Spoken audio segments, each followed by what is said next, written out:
manana ny fomba fijery ny toedra raha misy amin'izao fotoana izao eto amin'ny firenena ihany koa ny vondro politika VPM MMM ho an'Andriamatoa Laurent Ramarson dia misy ny tsy fandraisana lesona tamin'ireo tantaran'ny firenena tany aloha indrindra eo amin'ny resaka fanapahem-pahefana. Anisany diniany eo anivon'ny antenimieram-pirenena ankehitriny ny resaka fanapahem-pahefana ho an'ny vondrona politika VPM MMM dia izay nanana ny tolo-dalàna mahakasika ity fanapahem-pahefana ity dia laza izy ireo fa tsy nisy ny fanomezana valiny azy ireo tao aorian'ny fametrahan'izy ireo izany tolo-dalàna izany. Manontany tena noho izany izy ireo hoe inona no antom-pisiany izany. Lalàna amin'izao fotoana izao dia mametraka ny hoe rehefa miala avy aty amin'ny antenimieram-pirenena ny tolo-dalàna ka alefa ny amin'ny gouvernement manana 3 andro ny gouvernement andinihana azy. Rehefa tsy vita izay fa tsy manome valiteny izy eo anatin'ny 3 andro tonga dia avy hatrany dia dinihiny ity anivon'ny antenimieram-pirenena. Ny zava-misy anefa hatramin'izao tsika izao dia azo lazaina hoe tsy voaraka io lalàna io.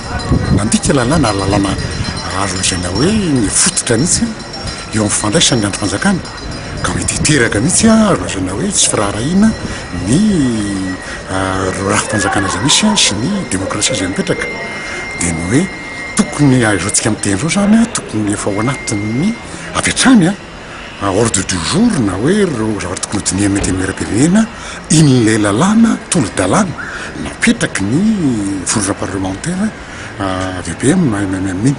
Fa raha vao tsy manao izay izy dia azo lazaina hoe mipetraka ho azy ny hoe tsy nahavitany lalàna tsy ara-dalàna izy zany manomboka hatreto. Raha eo amin'ny fametrahana kosa ny solotenam-panjakana Isatsikajy ny Voafaritra dia mbola misy ireo teboka izay tsy nanarahana ny lesona nisy teto amin'ny firenena hoy Andriamatoa Laurent Ramarson. Amin'ny ankapobeny ireo zavatra tsy haritra eto anatin'ilay izy dia ny hoe ohatrany tsy dia misintona lesona loatra tamin'ny